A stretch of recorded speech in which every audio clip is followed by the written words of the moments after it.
Okay, so let me just... Okay, let's welcome again mga kapatid sa ating pong pagtutuloy ng ating discipleship training. As what we are doing every now and then, we go to the different modules para matrack natin kung saan na tayo ngayon sa ating pong training. Meron tayong 4 na module that we want to complete, no?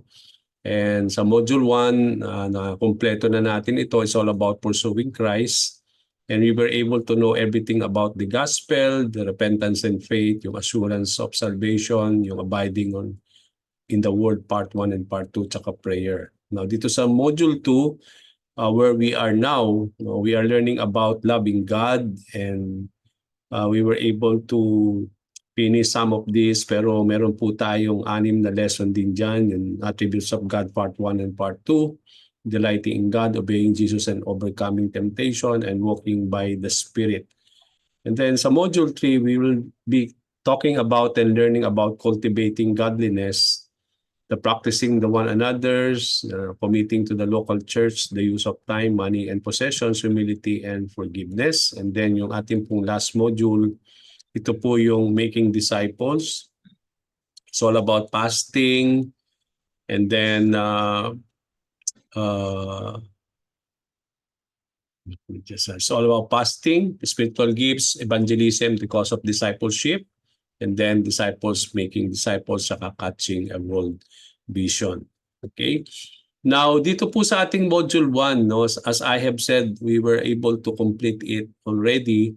At ang lahat ng ating mga natutunan po dyan is all about the gospel. You know, it's good to be reminded again, ano ba talaga ang ebanghelyo? What is the gospel is all about?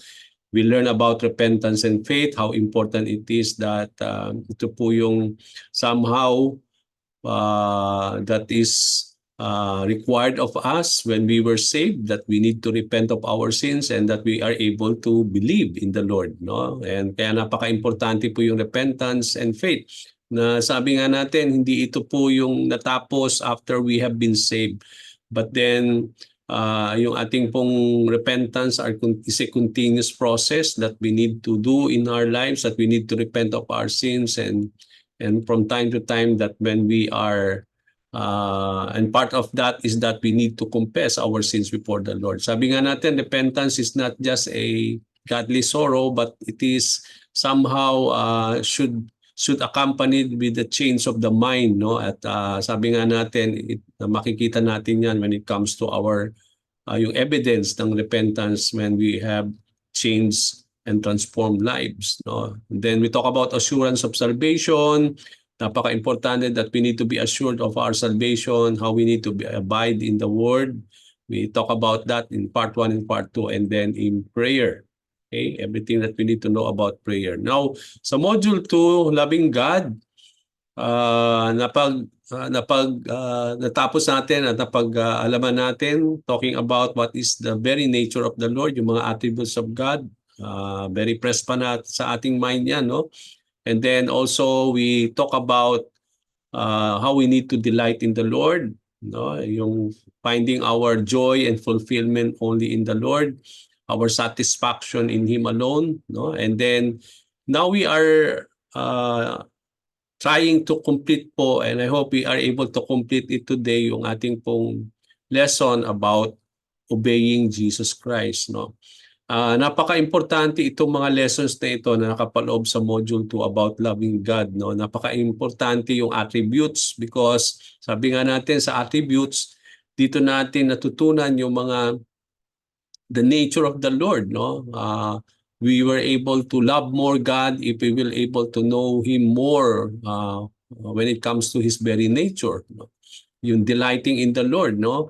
How important it is that that we need to delight in the Lord, that shows our love for the Lord. And one way also that we show our love for Jesus is that we are able to obey Him. Kaya nga, napaka-importante yung obedience when it comes to loving God.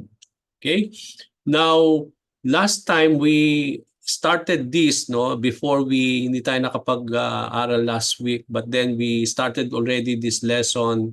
Ano ba ang gusto nating ma-achieve dito sa session na ito? Dito sa session na ito, we want to focus on, we are going to focus on the Lordship of Jesus Christ and how each disciple of Christ must respond to Him. So it means to say, when we talk about the Lordship of Jesus Christ, there is something that requires of us and how we need to respond when it comes to the Lordship of Jesus. Pag sinabi nating Lord, it means Master, and that title itself of the Lord as being Master convey that we are indeed the slaves or servants of the Lord. No? Kaya bawat isa sa atin, when it comes to our relationship with our Lord Jesus Christ, we are considering ourselves as being His servants, or we are, it is always similar to the relationship between a master and a slave. No? Kaya nga tayo, we are called, whether we want it or not, we are called to become slaves of our Master Jesus Christ, or in other words, we are also servants of the Lord. Now, dahil po si Jesus ay Panginoon, or Jesus Christ is Lord, He must be obeyed in every area of our lives, no? And when we talk about obedience to the Lordship of Jesus Christ, it requires 100% obedience in all aspect of our life, no? Walang isang ibig sabihin, when we are called to obey Jesus Christ, it is in every aspect of our lives, no? Wala tayong ititira na puwang wherein we will not obey the Lord, no? Kaya nga when we want to obey Jesus Christ, it requires 100% obedience to the lordship of the Lord, no?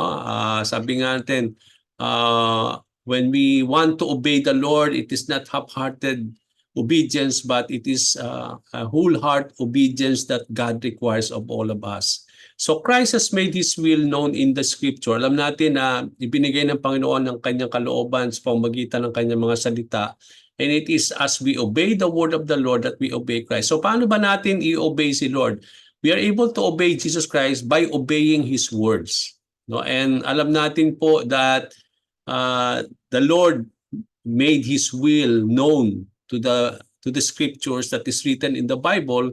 And that's why as we come to know this will, our heart and our desire is to obey, no? Because if you want to obey Christ, we need to obey. Most importantly is obeying His words, no? It is where we will able to fulfill this commandment of how we are called to obey Jesus Christ, and it is by obeying His words.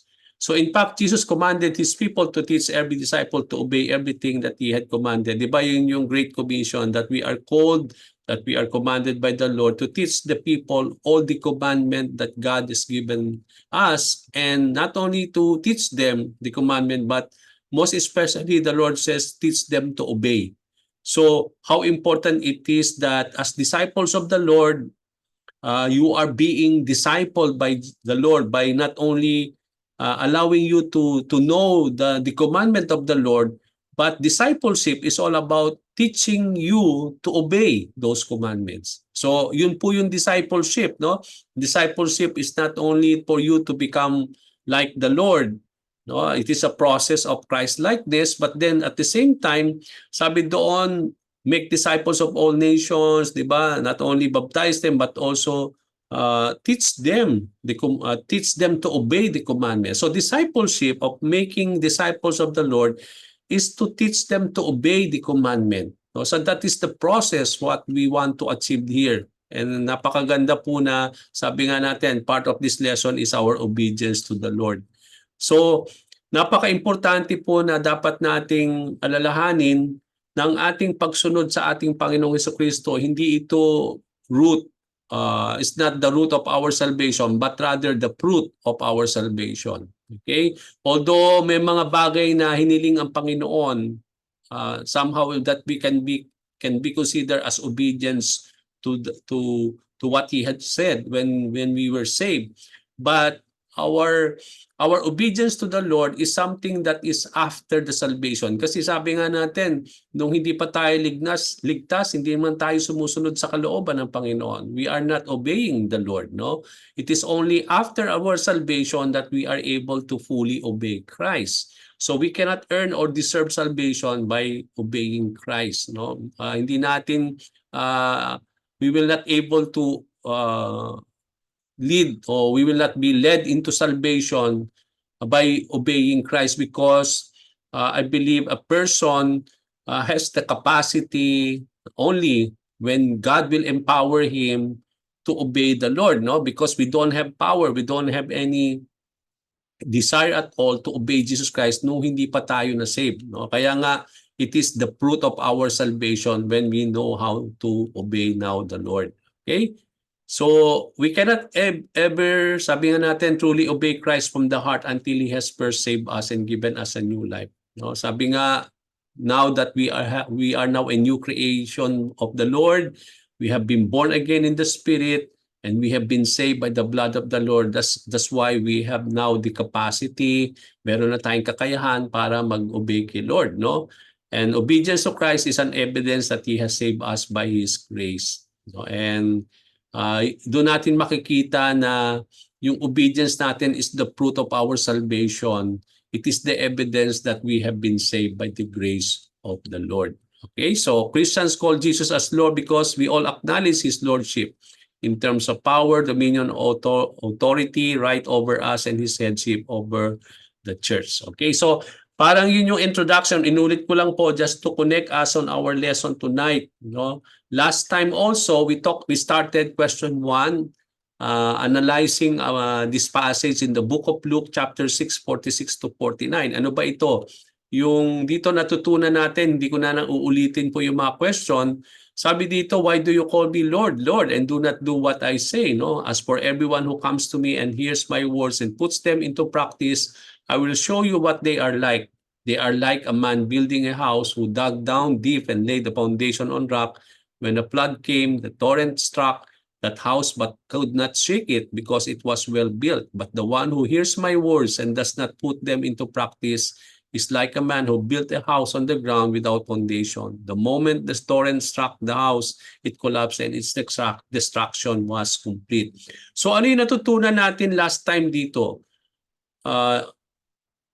One of the things that we have understood this passage, no, is that Jesus made the contradiction. Dito nagbigay ng contradictions dito si Lord by saying that Jesus is Lord but not doing what He says. So makikita natin dito that there is a contradiction when we say that Jesus is my Lord but you are not doing what He requires you to obey. Okay, kaya nga, di ba kanina in-establish natin dito, when we want to obey Jesus Christ, we acknowledge the Lordship of the Lord. It means when we talk about Lordship of Jesus Christ, it requires obedience in all aspects of our lives. No? Kaya nga pag sinabi natin Jesus is Lord, you are simply saying that you are doing the commandment of the Lord or you are doing what He is saying. Kaya nga sinasabi dito ni Jesus Christ, why are you calling me Lord and you are not obeying me? Or why you are not doing what I am saying to you? Kaya yun yung contradiction na ini-establish dito ni Lord. At another thing that we have learned at that time, that anyone can say anything. Pwede nating lahat sabihin ang gusto nating sabihin, but only a true disciple surrenders to Jesus Christ as Lord. No? Dito lang natin makikita na sometimes we can just simply say with our mouth, but it is not being supported by our lives, no? At dito makikita natin na talagang totoo yung sinasabi natin if we know how to surrender to the Lordship of Jesus. At paano natin makikita yon, yung evidence of our submission and surrender to the Lord? So pamamagitan ng ating pamumuhay.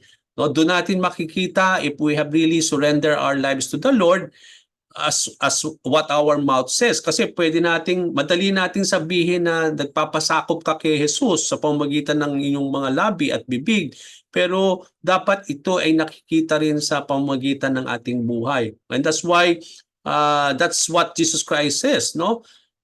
Dapat may consistency yung ating sinasabi. If you say that Jesus is your Lord, then it is being seen at nakikita yon sa pamamagitan ng ating pagsunod sa kanyang kalooban at sa mga bagay na kanyang tinawag sa bawat isa sa atin. It is possible to call Jesus as Lord but not able to follow Him. Tama yon. No? Pwede nating sabihin that Jesus is your Lord but you are not following Christ. So the great storm na sinasabi dito, yung torrent or great storm na binabanggit dito sa passage na ito, ay ang tinutukoy ng Panginoong Kristo ay yung judgment or the final judgment that will happen soon. Yung house naman na binabanggit dyan is nire-represent yan yung ating buhay on how we live before God, which will be judged. No? Alam natin po yun that we will be judged at that particular time, and we will be judged on how we have lived, no, here on earth. Those who survived the great storm are those who have heard and acted on Jesus Christ. So dito hinalintulad ng ating Panginoon ang isang tao na marunong makinig at sumunod. Hindi lang marunong makinig, kundi marunong ding sumunod sa kanyang kautusan. It is possible that you can hear the word of the Lord but you are not able to act on it. So ang kailangan daw ay as you heard it, you need to act on it. At kung marunong tayo makinig at marunong na ipamuhay, hinalintulad tayo sa isang taong nagtayo ng kanyang bahay sa matibay na pundasyon. So dito natin makikita na hinalintulad ng ating Panginoon ang ating buhay, kung ito ay nilalakak natin sa mabuting pundasyon ng ating Panginoon, no? Sa pamamagitan ng ating pagdinig sa kanyang mga salita at sa patuloy nating pagsunod doon, para ba tayo nagtayo ng bahay na matatag na kahit daanan man ng bagyo yan, sabi doon, hindi ito masisira, no?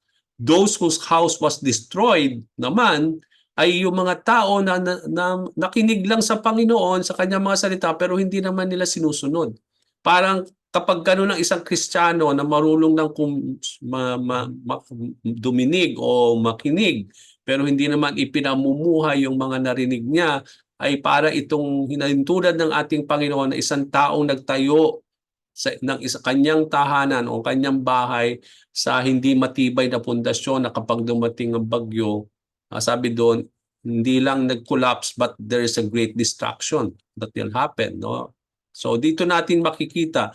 So pangalawang natutunan natin last time, no, very quickly lang para i-tie up natin yung mga ito sa mga ating matututunan tonight, is that itong Matthew 7 verses 21 to 23. Ano ba itong Matthew 7, 21 to 23? Ang sabi dito, not everyone who says to me, Lord, Lord, will enter the kingdom of heaven. So, hindi lahat na nagsasabi daw kay Lord na that He is Lord ay marunong tumupad sa kanyang kalooban, kasi possible na tawagin siyang Panginoon pero possible din na hindi ka naman sumusunod din sa kanyang kalooban. Ganun din naman sinasabi niya sa Matthew 7 na ang isang tao pwede niyang ding tawagin si Lord na Panginoon, but even though they call Jesus Christ as their Lord, it is not a guarantee or assurance that they will enter the kingdom of heaven.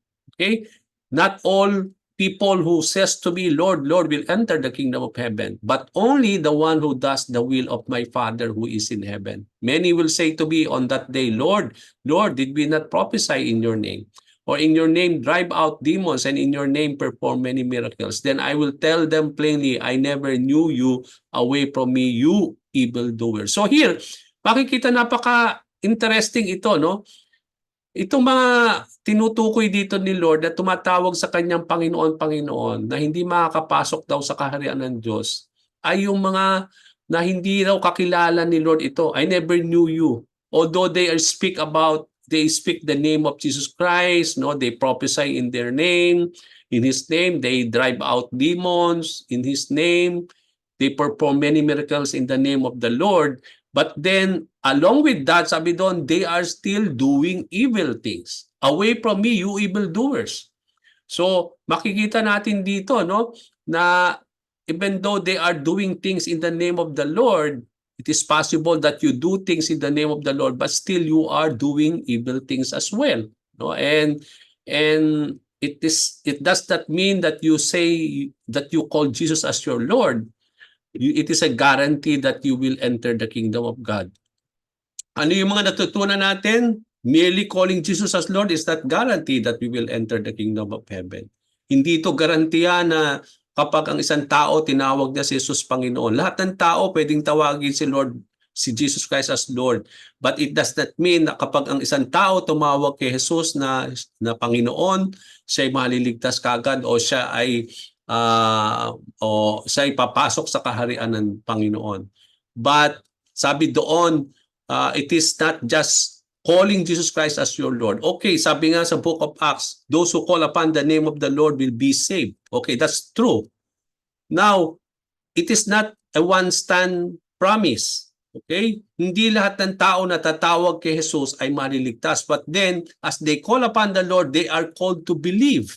They are called in repentance, di ba? So meron pa ring requirement. Hindi lang natatawagin nila si Lord ay they will be saved. Those who call upon the name of the Lord will be saved. Yes, that's true. But when they call upon that name of the Lord for them to be saved, may kaakibat na pagsisisi, repentance, no? And at the same time, there is faith, no? Yung pananalig. So kapag ang isang tao tumawag sa kay Jesus, hindi garantiya na maliligtas siya kung wala po yung pagbabalik loob. Kung wala po yung tinatawag nating pananalig o repentance and faith, no? Kaya nga repentance and faith is so necessary.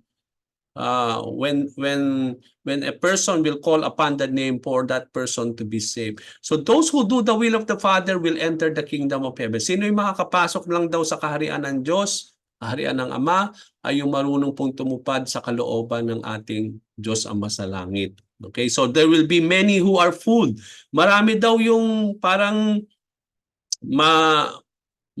maluloko ng kanilang pagkakaisip na akala nila sila ay makakapasok sa kaharian ng Diyos, pero hindi. They will be cast out out of the presence of the Lord, no? And then sabi nga, those whom Christ cast away be putting their confidence in the religious things they have done on the judgment day. There are many people who always say, Lord, Lord, thinking that they will enter the kingdom of God because of the religious things that they are doing. Yung para bang ang kanilang pinagmamalaki yung mga bagay na kanilang ginagawa sa kanilang relihiyon, no? Kaya nga sa kanila tingin nila they will enter the kingdom of God. That's why ang sabi dito, but they are not, no? They are being cast away. Instead of doing the will of the Father, anong ginagawa na? They are forever lost and they are characterized with lawlessness. Okay, so yun po yung nakita natin dito sa lesson na yun. Okay, now here, let's go now and connect now our lesson, and let's go to question number 3 in Luke chapter 8 verses 19 to 21, mga kapatid. Who are those Jesus considered his mother and brother? So titingnan natin itong Luke chapter 8 verses 19 to 21. And then who are this mother and brother na nire-repair dito ni Lord, no? According to Jesus, is it sufficient to merely hear the word of the Lord? Kung when we talk about Jesus Christ, sufficient lang ba na dapat marunong lang tayo makinig sa salita ng Panginoon? Is that enough? Tingnan natin. So, tingnan natin. Sabi dito, now Jesus' mother and brothers came to see him, but they were not able to get near him because of the crowd.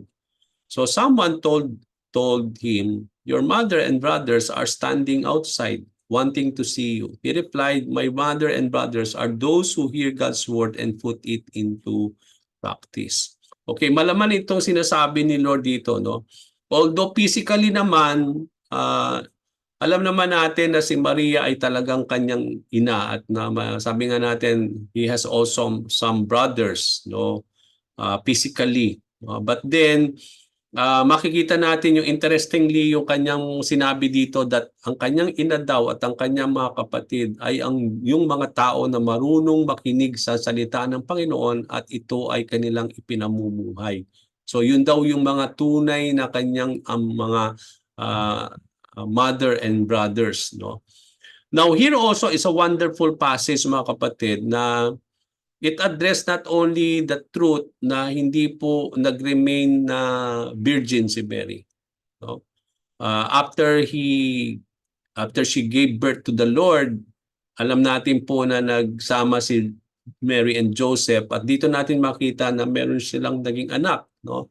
That proves itself that there are brothers of the Lord that came to see him. So ang kanyang ina na Maria at ang kanyang ibang mga kapatid na lalaki ay pumunta raw sa kanya dito sa ating pong verse, and at hindi sila nakalapit ng tuluyan sa Panginoon dahil because of the crowd, no, at that particular time. So may nagsabi sa Panginoon na nandun yung kanyang ina at mga kapatid na nakatayo sa labas na gusto nilang makita si Jesus. At ang sabi ng Panginoon, my mother and brothers are those who hear God's word and put it into practice. So let's see what the Lord is trying to see here, trying to convey here. Now, who are those Jesus considered his mothers and brothers in this passage? No? Makikita natin doon from the passage itself na he is referring to those who hear the word of God and do it. So dito makikita natin na when it comes to the relationship, when it comes to our relationship with the Lord Jesus Christ, no? Although physically, I'm not talking about, hindi dinideny ni Lord dito na hindi niya ina si Maria at hindi niya mga kapatid yung nandun sa labas. He's not talking about that. He's talking about something about relationship with Him. Di ba we know that merong yung kanyang ina na si Maria at ang kanyang mga kapatid na lalaki is a family. No? It talks about a family and merong relationship when it comes to Mary and Jesus Christ, and there is also relationship between his brothers and him. So here also, Jesus Christ was talking about also when it comes to the family of the Lord, when it comes to the relationship, but when it comes to God, no, that those who consider to be related to the Lord and who can be part of the family of the Lord are those who are able to hear the word of the Lord and able to do it. No, dito natin makikita yung kahalagahan na ipinakikita ng Panginoon kung paano natin ipakikita yung ating relasyon sa Panginoon. Lahat tayo, we always considered Him as our Master, as our Lord, no?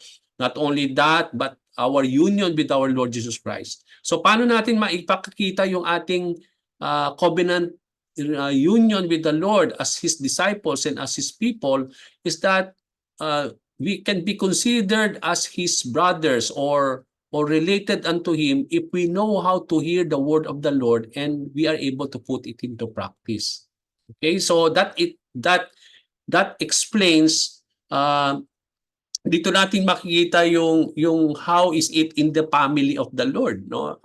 When it comes to the family of God, everyone who claims to become to be part of this family should know how to hear the word of God and also apply it into their lives. Okay? Now, according to Jesus, is it sufficient to merely hear the word of the Lord? No? Alam natin ang sagot dito. No, it's not merely enough. It's not sufficient only to merely hear the word of the Lord. Sabi nga sa Bible, don't just be listeners of the word, but doers of the word. So, as you hear it, we need to act on it. So, we must do and act on it. Di ba? Yun nga sinasabi ni dito ni Lord dati, no? Kanina doon sa Luke, na he likened the people as a man who knows how to build a house on a stable foundation if they know how to hear and act on the word of the Lord. So ganun din naman ang sinasabi dito ni Jesus Christ, no? So that merely hearing the word of the Lord is not enough. Dito nagkukulang ang most of the believers today, no? They just hear the word of the Lord but they don't have the desire to act on it. They struggle, they nandun yung kanilang pong mga kahinaan and weaknesses that they are unable to act on it, no? And we don't want to be like that, mga kapatid, no? If we want to convey our love before the Lord, diba sa module 2, loving God, and if to love the Lord daw is to obey the Lord. We must do and act on what He is saying. And that is what Jesus Christ is trying to say. You cannot, why are you calling me Lord, Lord, and you are not doing what I'm saying unto you? So we must do and act on it. Okay? And if we do it, if we do and act on it, if we hear it and do and act on it, that is where we are able to convey that we are truly brothers of the Lord, or we are related to the Lord. And as we claim to be as part of the kingdom of God, as part of the household of God, no? So hindi natin pwede sabihin na ama natin ang Diyos at ang ating Panginoon ay ating Panginoon kung hindi tayo marunong tumupad sa mga bagay na ating napapakinggan sa ating Panginoon Diyos. Okay? What causes a disciple to obey Jesus? Okay? Titingnan natin yan sa John 14:15 verses 21. And then what promise does Jesus give those who keeps His commandments? So dito titingnan naman natin, no? Again, obeying Jesus Christ, no? Keeping His commandments. So dito we are being taught, or we are being encouraged, or we are being motivated how we need to obey the Lord, especially if we say that we are disciples of Jesus Christ, no? Now, tingnan natin yung John 14 verse 15 and then John 14 verse 21. Okay.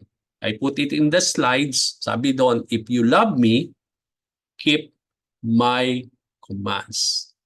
Very specific, precise, napakaikling verse, pero malaman na malaman. Okay? Malalim na malalim. Kung mahal daw natin ang Panginoong Hesukristo, dapat marunong tayong tumupad, o we are able to keep His commands. I-expound natin yan mamaya.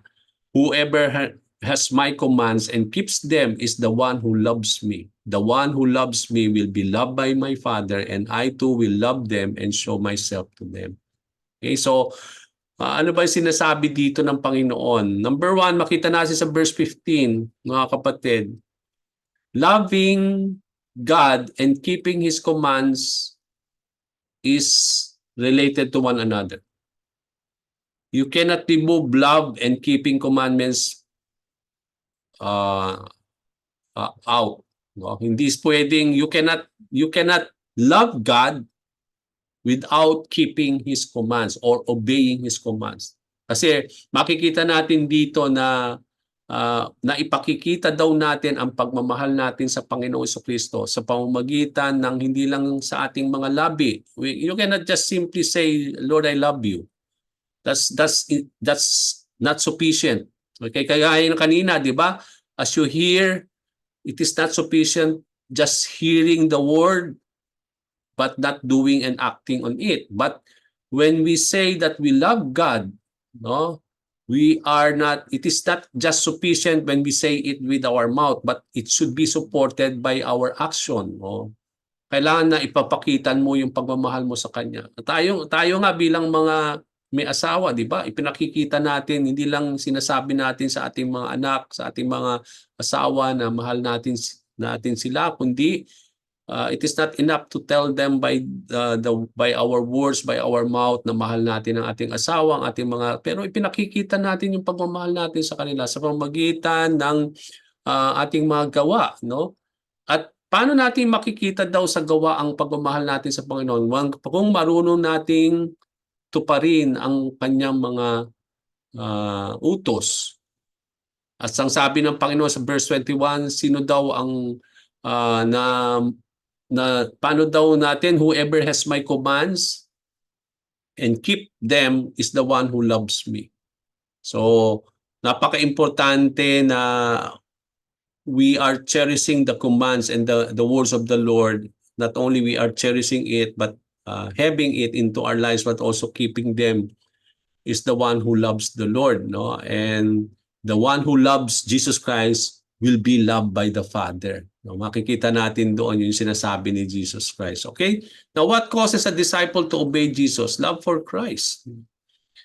Ano daw ang magdadala sa atin, mag-motivate sa atin at mag-encourage sa atin para sundin ang Panginoon? Yung daw pagmamahal natin sa ating Panginoong Jesucristo ang siyang magkukos sa atin, magdadala sa atin upang tuparin natin at sundin natin yung kanyang mga utos. So yung pagmamahal sa Panginoon is so important, mga kapatid. It is one of the most important ingredient para tayo makasunod sa ating Panginoong Jesucristo. Yung pagmamahal sa ating Panginoon ang siyang magdadala sa atin upang tayo po ay matuto at tuparin ang kanyang mga utos o yung kanyang mga salita. So it is the love of Christ that causes us as His disciples to obey the Lord. Okay? Now, what promise does Jesus give those who keeps His commands? Ano yung ipinangako dito ng Panginoon sa mga marunong na tumupad? No? Not only they have the words of the Lord, but they are able to keep and obey His commandments. Anong ipinangako ng Panginoon sa kanila?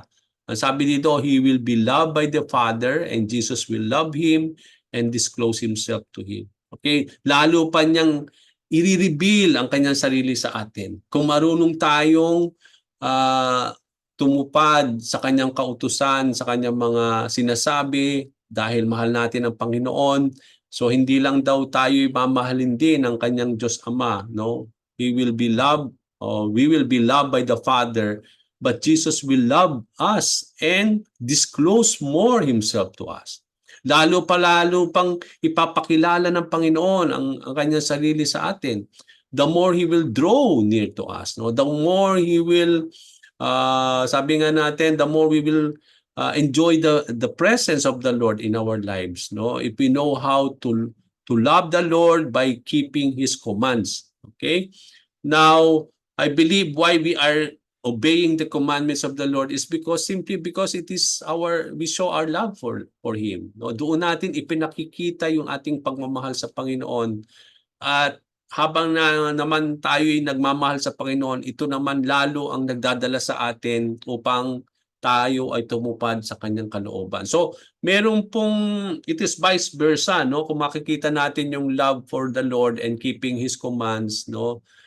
When you love God, it will cause you to obey the Lord. And when you continuously obey the Lord, it shows our love for Him. The more you will love Him, no? The more you show your love for the Lord if you know how to obey Him. Okay, so kaya makikita natin dun yung relationship ng loving God and obeying the Lord. Okay, so napaka-importante po yun.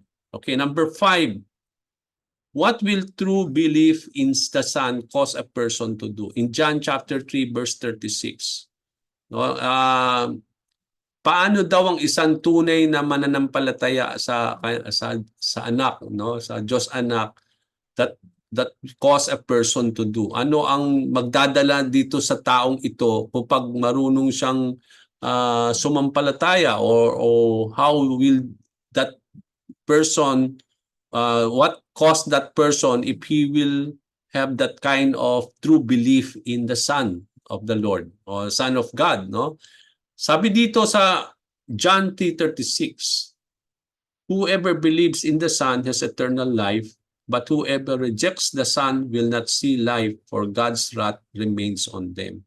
Okay, so very clear ito sinasabi ni Lord when it comes to believing in the Lord Jesus Christ.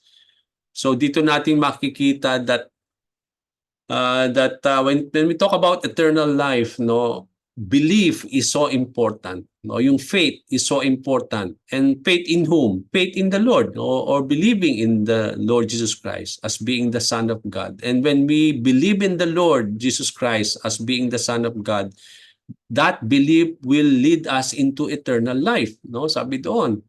But whoever rejects the Son, but alam naman natin two things lang when it comes to the Lord. Is either you believe or you reject. So, I believe that it is two things here. When you believe, it will lead you to eternal life. But when you reject, sabi doon, the wrath of God will remain on them. No? So there is already the wrath of God upon them.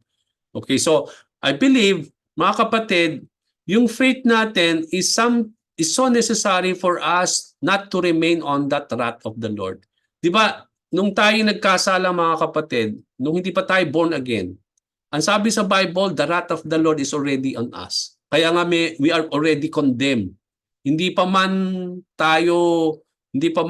dumadating yung judgment day, or wala pa yung impyerno, no, wala pa yung hell, but we are already condemned, no? There's already the wrath of God upon us. Para bang hinihintay na lang natin yung oras para yung wrath of the Lord ay talagang matamasa natin. But here, sabi dito, it is our faith in the Lord, when we believe in the Lord, that we will be moved out from that wrath of God, and it will lead us to eternal life. Kaya nga sabi dito, ang isang tao who reject the Son of God, the wrath remains on them. Okay, so ibig sabihin, yung believe in the Son of the Lord is the only way for a person so that he can be moved away from the wrath of the Lord. And that person will be saved and led into eternal life. Kaya napaka-importante po talaga yung belief, no? Yung ating pong faith in the Lord Jesus Christ. And when we believe, it will lead us, not only the wrath of the Lord is removed upon us, but we will be, it will lead us into eternal life. No? Kaya nga sabi sa Bible ni Paul, there's now no more condemnation for those who are in Christ Jesus. No, we have been moved away from that wrath of the Lord. No, and there is no more wrath of God upon us, but this wrath remains on those people who rejected the Lord. No, if they have not believed on Him. Okay, so what will true belief in the Son of cause a person to do? They will always obey Christ. Okay, now kapag talagang nandun yung true belief, they will always obey the Lord. If you really believe in the Son of God, if you really believe on the Lord Jesus Christ, and na talagang nandun you are so sure about Him, about who He is, and everything about the Lord, at nandun yung pananalig mo sa Kanya, yung trust, and everything, that will cause that belief will cause us always to obey the Lord. Kaya yung ating belief is so important, mga kapatid. The more you go deeper more in your belief in the Lord, the more you know Him more, the more you grow in faith in the Son of God, it will cause you more and more to obey Christ. No, yun po yung cause nun. Kaya kapag yung true belief natin in the Lord is so important that when we continue when we continuously rely and remain in that belief and grow in that belief, then it will cause us continuously to obey Christ. No, kaya nga napaka-importante po yung obedience in the Lord, no? So obeying Christ pala is not only about our love for the Lord, but obeying Christ has something to do also about our faith. If we believe in the Lord Jesus Christ and in everything that He says, in everything that He claimed, in everything that He had revealed in us when it comes to the word of the Lord, then that belief in the Lord will always cause us to obey Him. And that is what this passage is trying to say unto us. So, ang daming kinalaman po yung ating pong obedience. Yung what will cause our obedience to the Lord, no? Yung our love for the Lord, no? Yung ating how we are able to because of that love, we are able to, it will cause us always to obey Him, but similarly, our belief in Christ will also cause us to obey Him. Okay, as we grow more in our faith in the Lord Jesus Christ. Okay, number 6, 1 John 2, verse 3 to 6. How can someone know that he has come to know Jesus? Paano ko ba malalaman na nakilala ko na talaga si Jesus? Ano ang sukatan nakakilala ko talaga si Lord?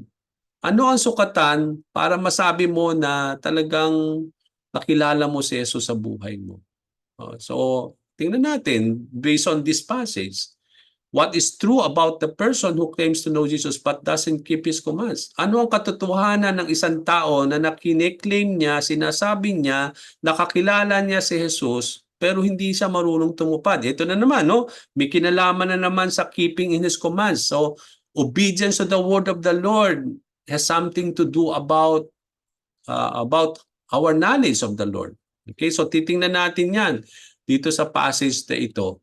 So we'll try to see here.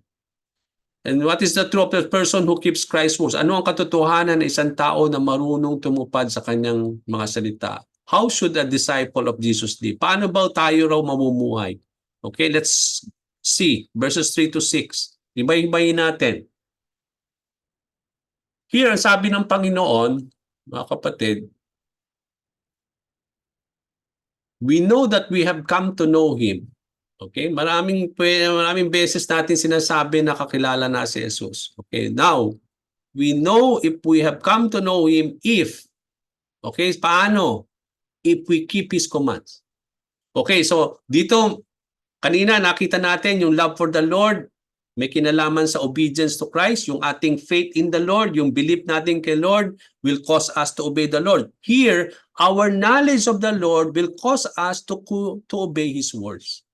Kaya napaka-importante yung knowledge. Yung kung paano mo siya nakilala, ito yung magdadala sa atin para sundin ang kanyang kalooban, para sundin ang kanyang mga salita. Kaya hindi mo pwede sabihin kakilala mo si Lord na hindi ka marunong sumunod. Ibig sabihin, talagang it proves itself na you are lying. Na hindi mo talaga nakilala si Lord kasi belief in the Lord, our knowledge of the Lord, sabi dito sa 1 John, will always lead us to keep His commands. So whoever says, I know Him but does not do what He says is a liar. No? So dito natin makikita na nagsisinungaling lang tayo. Hindi natin pwedeng sabihin. Kaya nga, babalik na naman tayo kanina sa Luke na why are you calling me Lord, Lord, and you are not doing my commandments? Okay? That not only people who call Lord, Lord will enter the kingdom of God, but who will do the will of the Father. So here, pakikita natin, the more we come to know Jesus Christ, kung talagang lumalago ka sa kaalaman, sa experience mo kay Lord, dapat yun yung magdadala sa iyo na upang lalo ka pang sumunod sa kanyang mga salita. Okay? Kasi kung hindi lang daw tayo sinungaling, kundi wala sa atin ang katotohanan. And the truth is not in that person. So we are not in the truth. So the truth also is not resting upon us. So, but if anyone obeys His word, tingnan naman natin ang kabaliktaran. Kapag naman daw marunong tayong magsumunod sa kanyang mga salita, love for God is truly made complete. O yun, nakita natin, no? Love na naman. Ang isang taong marunong sumupad sa kalooban ng sa kanyang mga salita ay nagpapatunay na ang pagmamahal ng Panginoon ay na made complete and made perfect in that person. This is how we know we are in Him. Whoever claims to live in Him must live as Jesus did. Okay, if we claim that we are in the Lord, okay, this is how we know we are in Him. Paano natin malalaman na tayo'y nakikristo na?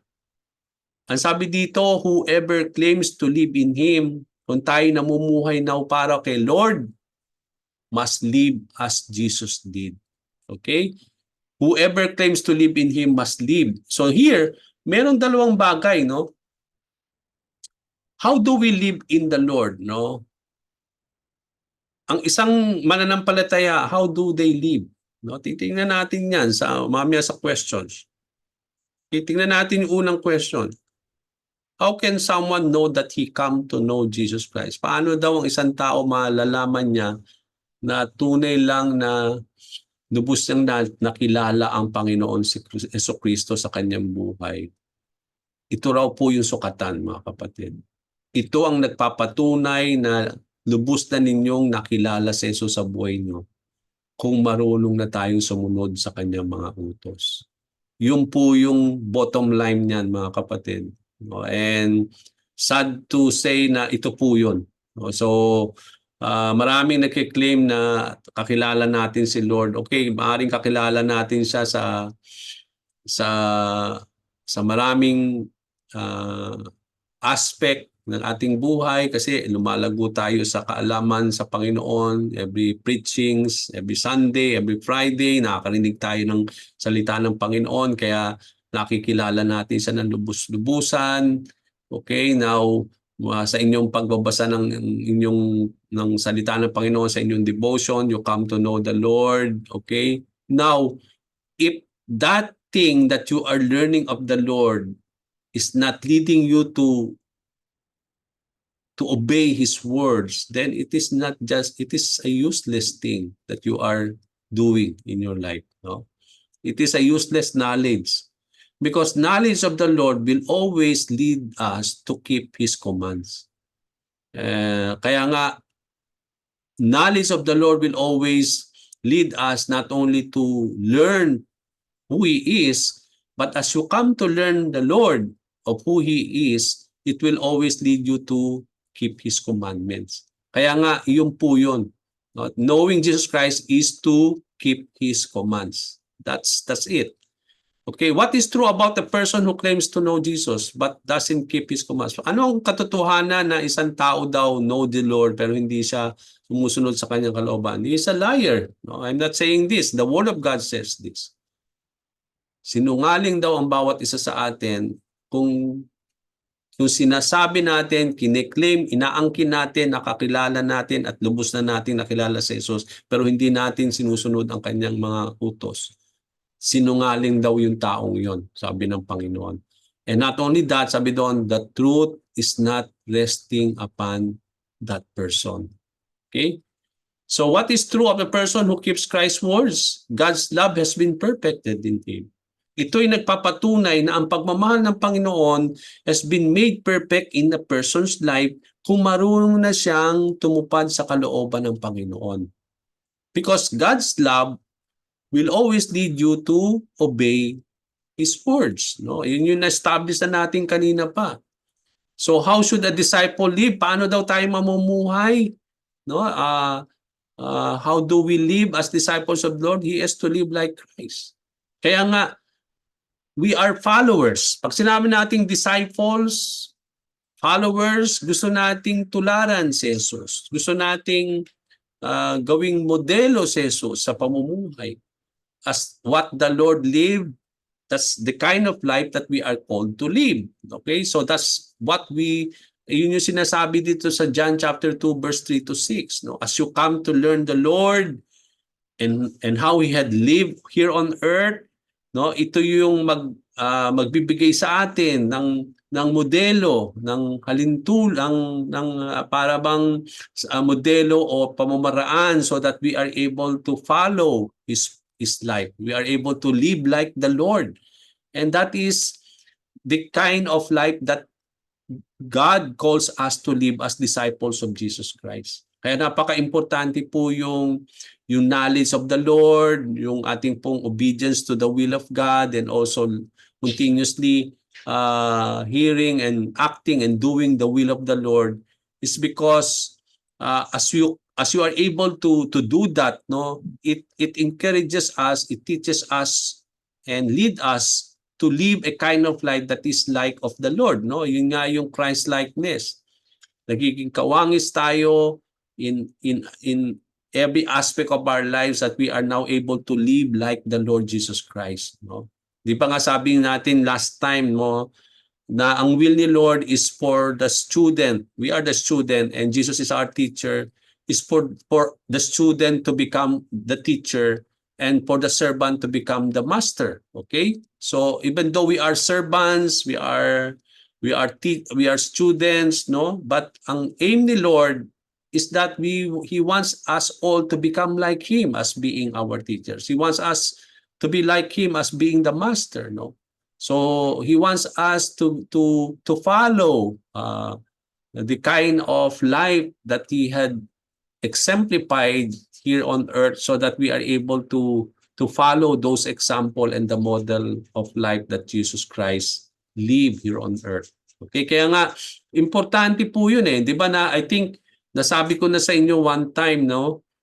Sabi ko kung salvation lang ang kailangan natin, pwede naman dumating si Lord na full-grown man, no? Na full-grown man na lang siya at tapos mamamatay na lang siya sa krus ng Kalbaryo. Okay? Pero bakit ipinanganak siya sa lupa bilang isang normal na baby, no? Bakit lumaki siyang bata, no, at naging binatilyo to the point that he became a full-grown man, no? Kasi gusto ng Panginoon na maranasan niya yung lahat ng bagay dito sa lupa kagaya ng isang ordinaryong tao, no? Naranasan niyang magutom, naranasan niya yung lahat ng bagay na dinadanas natin dito. Pero ang sabi doon, dumanas siya ng matinding mga problema, mga pasakit kagaya natin, pero hindi siya nagkasala. Okay, so and I believe we can see yun po yung essence why he showed that kind of life to us. No, he wants us to follow that kind of life. No, kaya doon natin makikita yung bakit kailangan ipanganak siya, na paano siya ipikita niya kung paano siya mamuhay, kasi napaka-importante 'yon. For us to follow him as being disciples, hindi lang for salvation 'yon, no? Kaya nga sabi ko nga, it is possible for him to come only as a full-grown man and take the cross and die on that cross, no? But kailangan pa lahat-lahat, no? Na lumaki siya in everything. So because he wants to show that kind of life, that it is still possible to live a life of the Lord, that is still, that even though that it is possible still that we can live for the Lord, no, in spite na meron tayong mga sinful nature into our lives, but with God we are able still live a kind of life that is pleasing before God, no? And kagaya natin, hindi pa naman nawala yung sinful nature sa atin. But then because when we now repent and receive Christ as our Lord, no, dito natin makikita that now we can now please the Father because of our faith in the Lord, no? Hindi naman nawala yung ating mga kahinaan, andun naman din pa yung sinful nature. So here, now that there is, because of our faith in the Lord, now we can live a kind of life that is pleasing now, and one way that we can please the Lord is our obedience to Him. Napaka-importante po yung obedience natin. So, how do we live like Jesus Christ? Obedience. One way na ipinakita ni Lord na pamamaraan to be like Him is in the form of obedience. Now, what kind of obedience ang nakita natin kay Lord? Sabi doon sa Bible, di ba? He became obedient to the point of death, of dying on the cross to save mankind from their sin. Ganun katindi ang obedience ni Lord. Just to obey the will of the Father, He's willing to die on the cross for you and me. Okay, so even sa form of death, nakita natin yung obedience eh. Okay, so I believe yun yung gusto nating tularan kay Lord. Okay, yung ating obedience, even sabi nga, there's no better love than this, for a man to give his life for his friend. Okay, yung we are willing to give our life for our spouse, we are willing to give our love for our family, no? Yung our life, hindi ibig sabihin na kailangan mo mamatay para sa pamilya mo. No, when you give your life for your family, you will give fully yourself to them. Yung talagang hindi mo naiisipin yung sarili mo, kundi ang kapakanan ng pamilya mo, ng iyong asawa, and that is how you give your life. No, hindi kailangan mamatay to show that to give that life to them, kagaya ni Jesus. No, because only Jesus Christ can died for us, but for us also we can give our life also to our loved one by giving fully ourselves. The same thing with the Lord, no? How do we give fully our life for the Lord? Hindi niya sinasabing mamatay din tayo sa krus para ipakita natin ang pagmamahal natin sa Kanya, or talagang ibinigay natin ang buhay natin kay Jesus, na hindi niya sinabi, okay, magpapako rin kayo sa krus. Hindi naman niya sinabi yun, di ba? So when you give your life to the Lord, what He's simply saying is that give fully yourself, submit yourself fully to Him. Okay? And that is how you are able to live.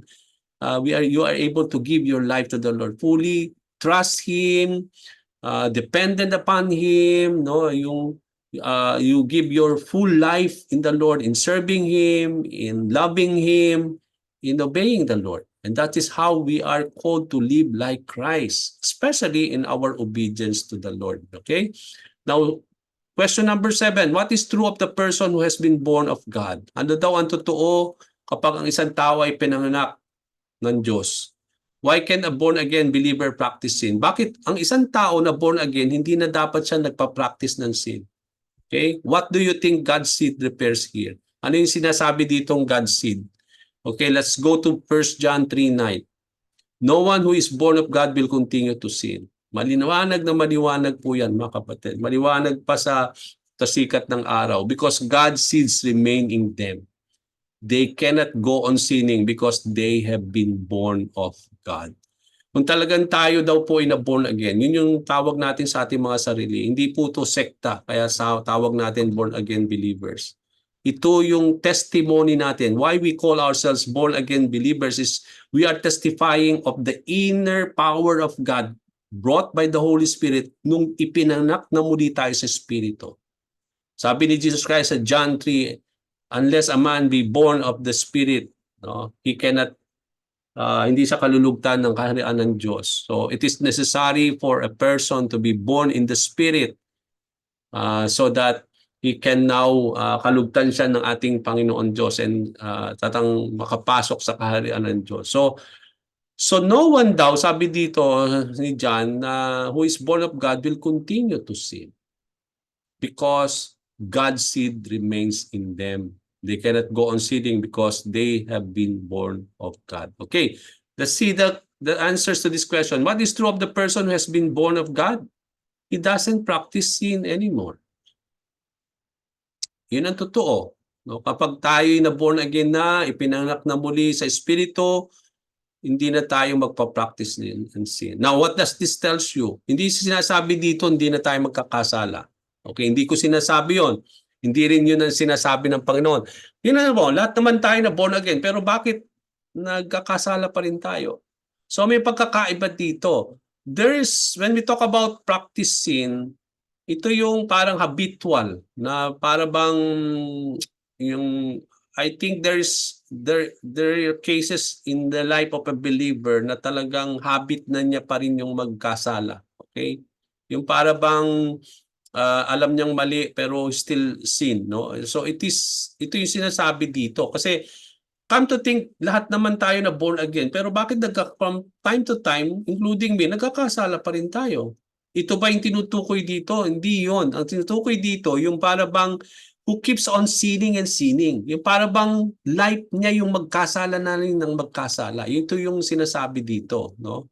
Hindi ito yung hindi ibig sabihin na born again, hindi ka na magkakasala. What is trying to say here is that yung evidence daw na talagang na born again ang isang tao is that hindi ka na mamumuhay sa kasalanan. Ang ibig sabihin nun, hindi ibig sabihin nun na hindi ka na magkakasala. Yung bang hindi ka na mamumuhay as if it is somehow parang habit na or talagang likas na ganoon ka, no? That is the kind of life that we have before, no, hindi pa tayo na born again. Pero come to think, kung ganun ka noon, nung hindi ka pa na born again, tapos nung na born again ka, ganun pa rin, yun nga yung sinasabi dito. Okay, so parang walang pagbabago. So that is the essence there. Kung talagang na born again yung taong yon, dapat may pagbabago. Kaya nga transform lives, no? Merong mga changes na dapat nakikita. No, kaya nga makikita natin. So why can't a born again believer practice sin? No? Why can a born again believers practice sin? Bakit hindi na siya dapat namumuhay sa pagkakasala? Because God's seed abides in him. Now there are two things that we need to understand about seed here. When we talk about seed, di ba the parable of the sower, we talk about the seed here, yung salita ng Panginoon, parang yung butil na itinatamning ng Panginoon sa atin. No, yung salita ng Panginoon. So seed can be compared to the word of the Lord. Also, there is also the seed of Abraham, where the blessing of the Lord comes, and that is Jesus Christ, no? The true seed of God, no? And that is Jesus Christ. So if you have the Lord Jesus Christ, and you have also the word of the Lord in our hearts, no? And I believe why we will not practice any more sin and we will not live anymore in sin is because, sabi nga natin dito, we have the seed of God in us. And what is that seed? The word of the Lord. Diba sa Psalm 119, no? If I cherish your word into my heart, it guards my heart not to sin. Okay? When you cherish the word of the Lord in your heart, it will lead you not to sin before the Lord. Okay, so there is the seed of the word of God into us that cause us not to practice sin. And the same thing, the seed of Abraham, that sabi doon that there is a seed, sabi doon, no? Sabi din doon sa Genesis, the seed of the woman, no? Talking about Jesus Christ, no? That will crush the serpent, no? Makita natin doon. So here makita natin, no? So we need to that if you claim that we have been born again of God, then it says that we will not practice sin. Why? Is because we have the seed of God abiding in us. So what do you think God's seed prepares is a new life within Him produced by the Holy Spirit, no? Yung new life, no? And this new life is produced in us by the Holy Spirit, by the word of the Lord, and in Jesus Christ Himself, no? Uh, when sabi doon, if a person is in Christ, he is now a new creation. So the new life has come. So it means to say it is not only produced by the Holy Spirit, but because also of the word of the Lord and also the Jesus Christ Himself. No, so here how necessary it is. No, sabi nga natin ang regeneration. Pag sinabi nating regeneration, ito yung born again. Okay, pag sinabi nating na regenerate ka, ang ibig sabihin noon, na born again ka. And that is the work of the Holy Spirit in us. You have been born again in the Spirit. So it is the work of the Spirit na ang isang tao ay ipinanak na muli sa Espiritu. Okay, so that is what John was trying to say.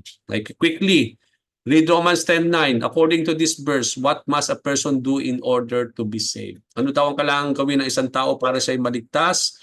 What do you think it would look like for a person to live as though Jesus were his or her Lord? Romans 10:9. If you declare with your mouth, Jesus is Lord, and believe in your heart. Yung nga sinasabi ko kanina, no? Sabi doon, sa book of Acts, those who call upon the name of the Lord will be saved. Okay? But that's not enough. Kasi supported yan ng Romans 10:9. Not only you proclaim with your mouth that Jesus is Lord, no? That those who call upon the name of the Lord will be saved. But sabi doon, and no, so not only calling upon that name and declaring upon that name that Jesus is Lord, but also believing in your heart. Okay, there's faith. It involves faith. Okay, that God raised Him from the dead, you will be saved. So here, the declaration of our faith with our mouth and the belief o yung faith in our hearts. No? So, yung declaration dito, why you are able to declare it is because of your faith.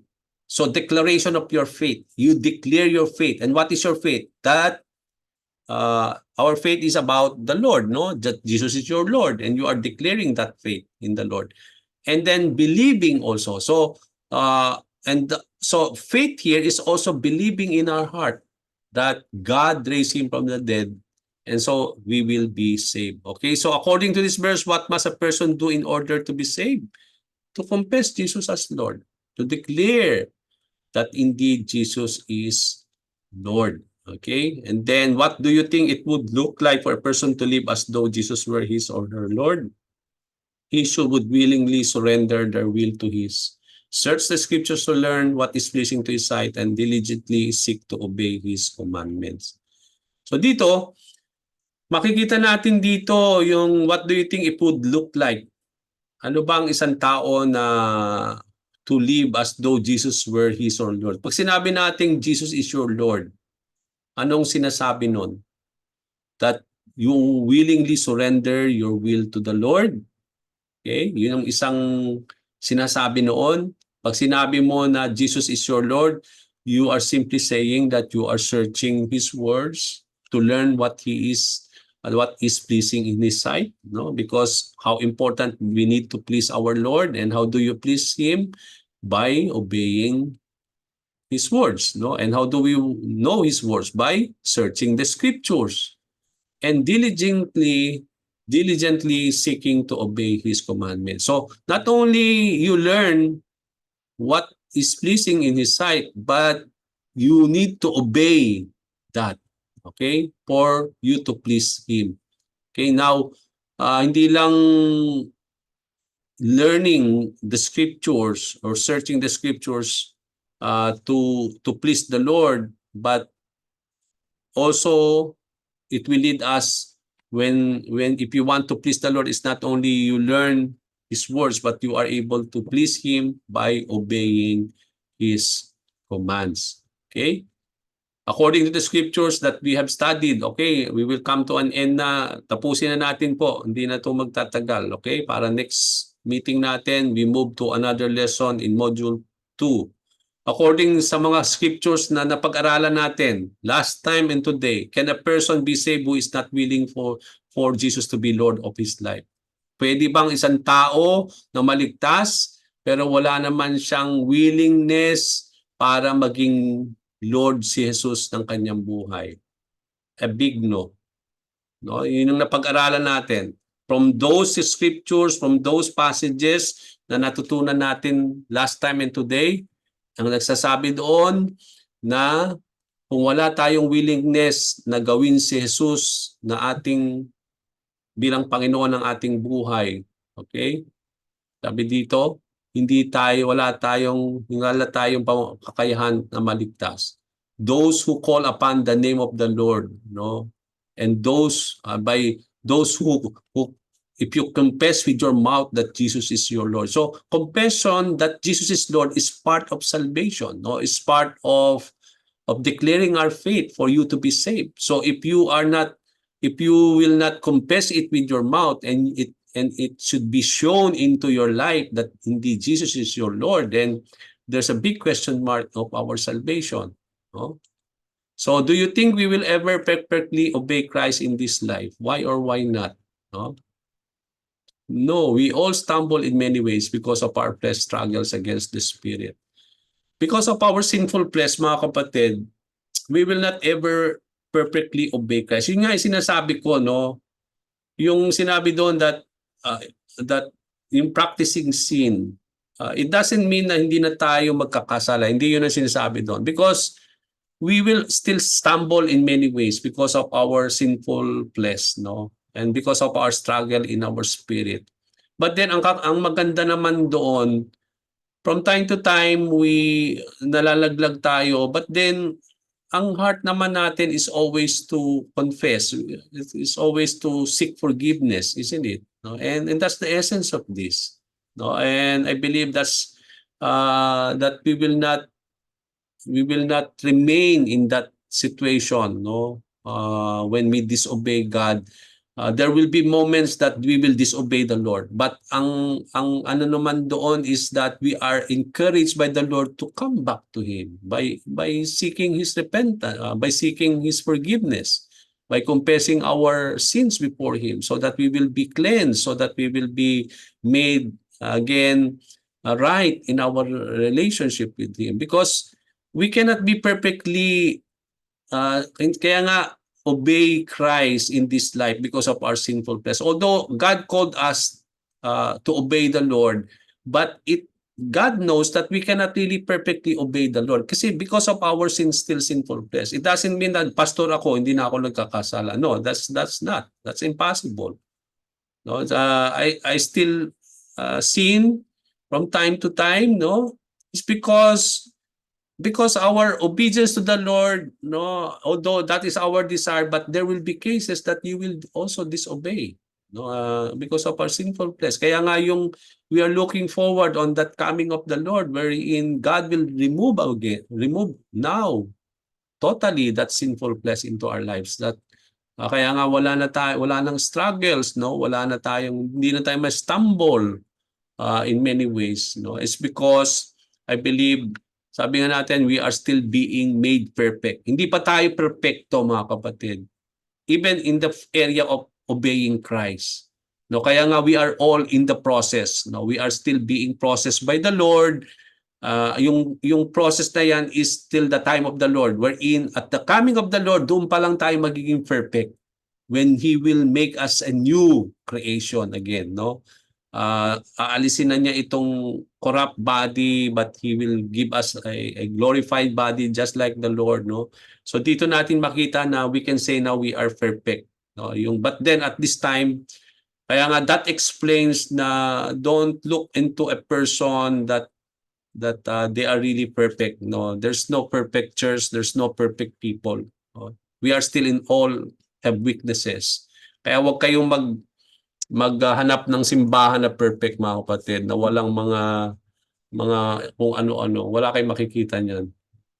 That's why Dito tayo pinadpad ng Panginoon sa iglesyang ito. So this is where God is training us. It is where we are being grown by the Lord. No? So dito tayo mga kapatid, because walang perpektong simbahan. Dito nga ang training natin. Sa training na yan, may gusot. Merong mga bagay na magiging problema sa mga relasyon natin. Doon nga tayo tinetrain kasi wala nga ang perfectong church.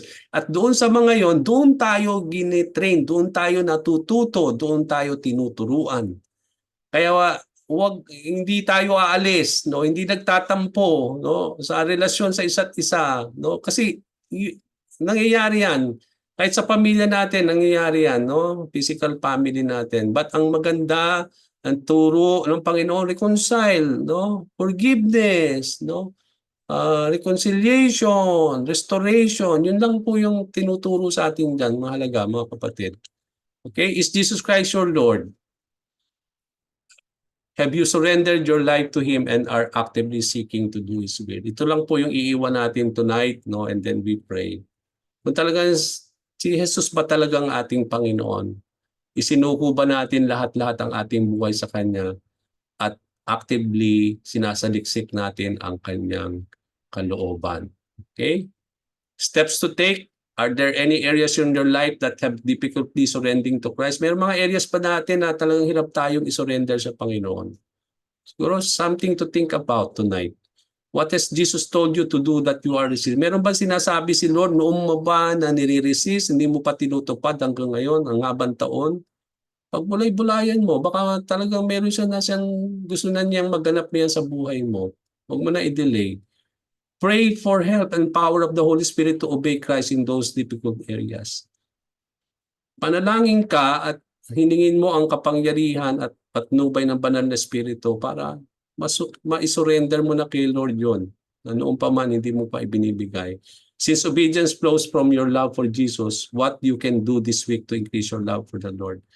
So ang ating obedience daw po ay nagpapakita ng pagmamahal natin sa Panginoon. Ano daw ang pwede natin gawin sa linggong ito para lalo pa lumago yung pagmamahal natin sa ating Panginoong Jesucristo. Okay? I end. Let's pray.